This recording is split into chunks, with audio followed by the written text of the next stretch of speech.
I cannot believe Domino's Pizza UK just tweeted this out. Introducing the Conor Ben special.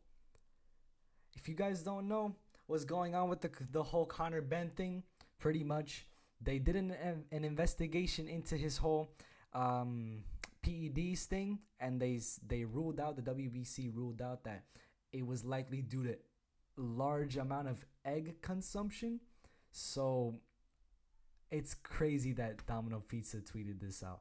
Anyways, you all are here for the predictions. Fight night, Andrade versus Blanchfield, and I'm here to give I'm not predictions. I already gave you my predictions. The review of this card that happened a few days ago, more than a few days ago, 5 days ago, almost to be exact.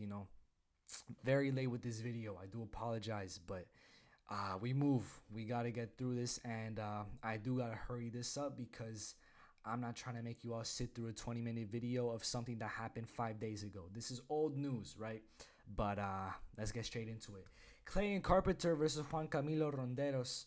This fight hurt me to my core because I don't know when Colombia is gonna get like an actual, like, what's the word? Like a reliable fighter. A fighter they can rely on to get to like represent their country always. Always get the big wins. Always stay consistent. We've seen that with Ireland in the past. We're seeing it more recently with like France. We're seeing it with all these countries coming up in terms of like fighters and the fighters that they got representing that country. But Colombia is just not there yet, I guess. I don't know. Brian Barberena lost his last fight. Julio Arce is injured. Clayton Carpenter just lost this fight. He was doing well at the start. He was doing all right on the ground, but that layoff and everything, it just wasn't enough for Clayton Carpenter, who was undefeated and is still undefeated after this fight. So yeah, very wrong with this prediction, but we're gonna move on.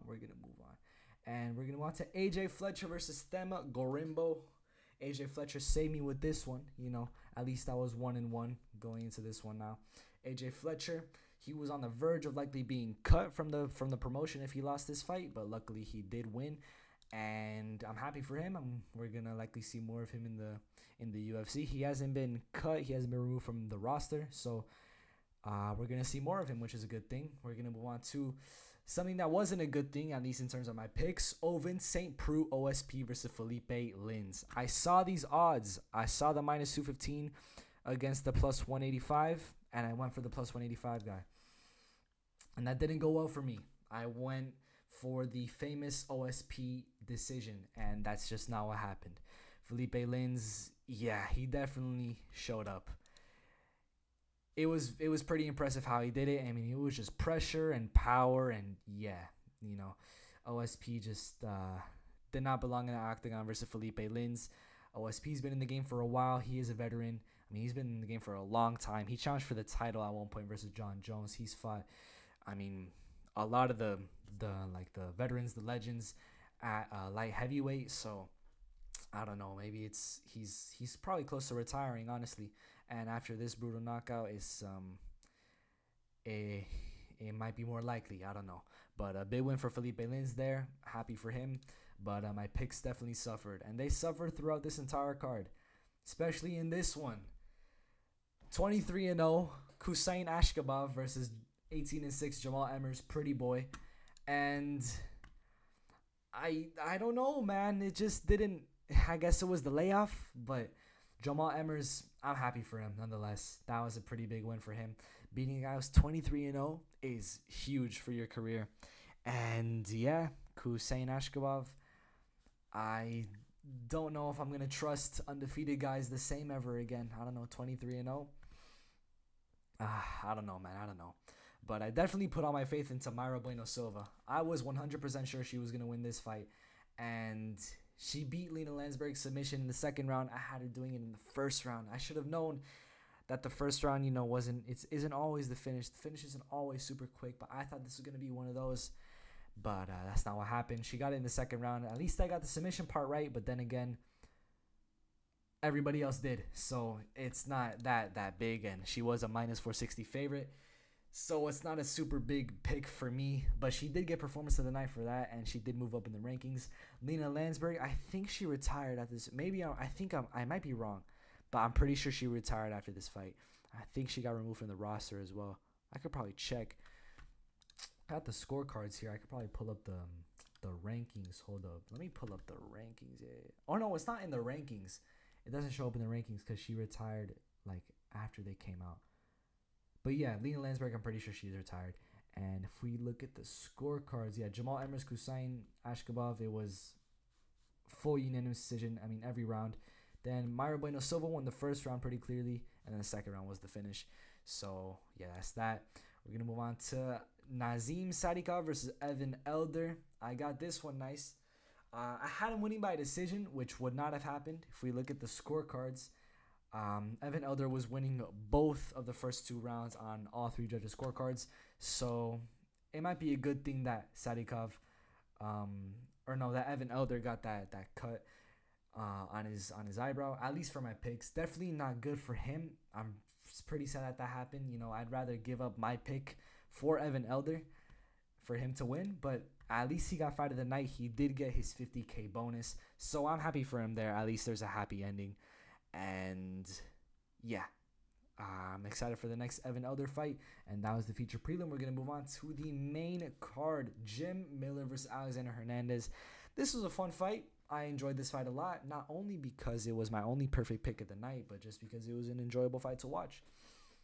It wasn't enjoyable to watch Jim Miller lose, but it was enjoyable to watch him fight. Jim Miller's got the most fights in the UFC history, most wins in UFC history, and Alexander Hernandez on a not very good streak. You know, he was 4-5 in the UFC. No, was he 4-5? No, he was 5-5 in the UFC, I'm pretty sure, before this fight. He stepped in on short notice. He was taking a lot of risks for this fight. He's coming off of a knockout loss when he moved down to featherweight. But this win is definitely good for Alexander Hernandez's career. I think he signed another contract with the UFC after this fight, too. I think it was a 4-fight contract.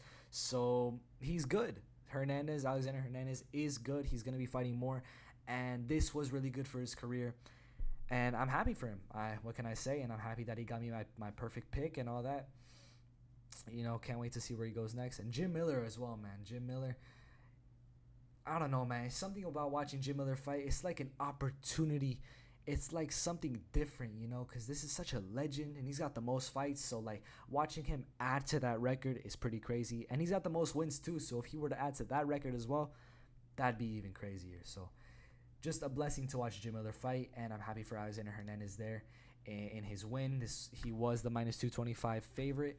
And if we look at the scorecards here, Alexander Hernandez won all the rounds on all judges' scorecards except for the first round, which Derek clearly gave it to Jim Miller, which is fair enough. The first round was somewhat close.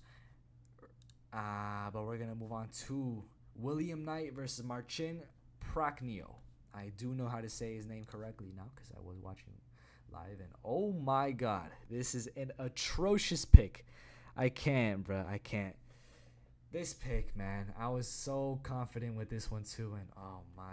William Knight got removed from the roster. He got cut from the UFC after this fight.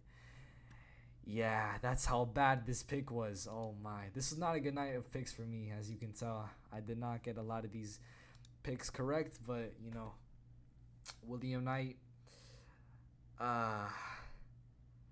just kind of stood there. You've already heard this. You already saw the fight live. You definitely saw the fight live, because if you didn't see it live, then you didn't see the fight at all, because I know you don't want to, which is valid. But Marcin Prachnio got the win, unanimous decision and all that. Happy for him there. William Knight, he might have to transition to bodybuilding, because he's good at that, let me tell you. But yeah, I had John Parisian winning this fight. He didn't win the fight. John Parisian lost the fight. Jamal Poiguet won the fight. I could tell he was winning the fight, and yeah, I don't know, man. You know, Prachnio won every round. Poiguet won every round. They gave Parisian the second round, one of them, which I guess is kind of fair, but definitely didn't win the fight, and they didn't give him the result either.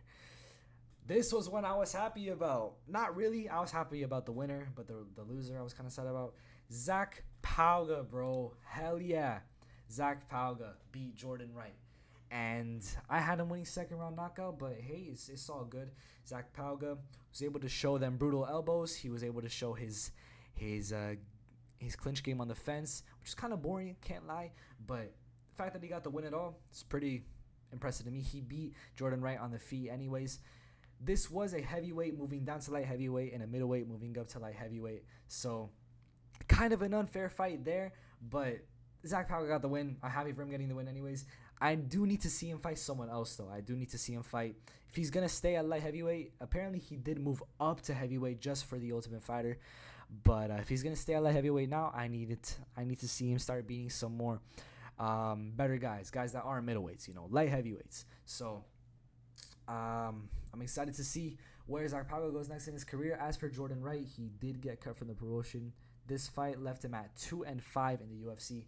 And yeah, I don't know, man. He did have that fight with Dusko Todorovic, which I found pretty entertaining. And I don't know, man. Kind of sad to see him go, but it is what it is. That was the co-main. Happy about Pauga winning. He slimmed down a lot. He definitely slimmed down a lot, and I hope that that's good for him in his career. But we're gonna move on to the main event, and this main event. The result was so surprising to me that I had to go upstairs to my computer and record a video of what I thought.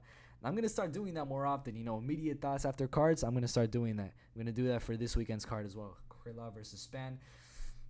Yeah. What a result. Second round submission win for Erin Blanchfield there.